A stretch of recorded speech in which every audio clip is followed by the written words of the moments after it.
എത്തിപ്പോയി, രമണൻ എത്തിപ്പോയി. തന്റെ പ്രാണപ്രിയയെ നഷ്ടപ്പെടുമെന്ന് ഏതോ sixth sense കൊണ്ട് മനസ്സിലാക്കി അവൻ വരികയാണ്.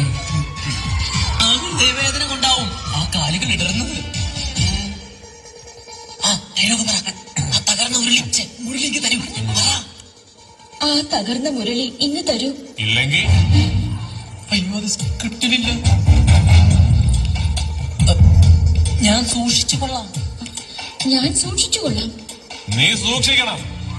അല്ലെങ്കിലും പ്രേമം പൊളിച്ച് ഗുഡ് ബൈ പറയാൻ നേരത്ത് നിന്നെ പോലെയുള്ള സകല അവളുമാരും സൂക്ഷിച്ചോളണം. എല്ലാം കൊളായി. കണ്ടിന്യൂ. എന്റെ സൗഹൃദത്തെ നീ പ്രണയമായി കണ്ടു. അത് നിന്റെ തെറ്റ് അല്ല, അത് നിന്റെ തെറ്റ്. നിന്റെ പ്രണയം നീ സൗഹൃദമായി നടിച്ചു. അതിന് നിനക്കുള്ള ബെസ്റ്റ് ആക്ട്രസ് അവാർഡ് തരാനാണ് ഞാൻ വന്നിരിക്കുന്നത്.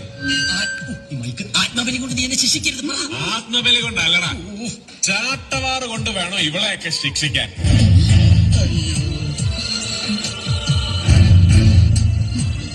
എടി ചങ്ങനാശ്ശേരിക്കാരൻ മത്തായച്ചന്റെ മോള് ചന്ദ്രിക, നീ എന്നതാടി വിചാരിച്ച?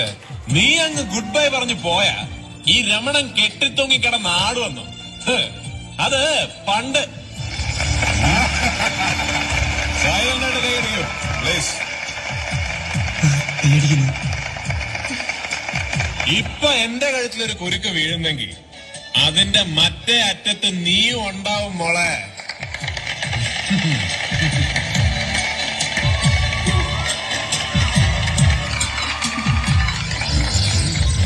ചാവാനാണെങ്കിൽ ഒരുമിച്ച്, ജീവിക്കാനാണെങ്കിലും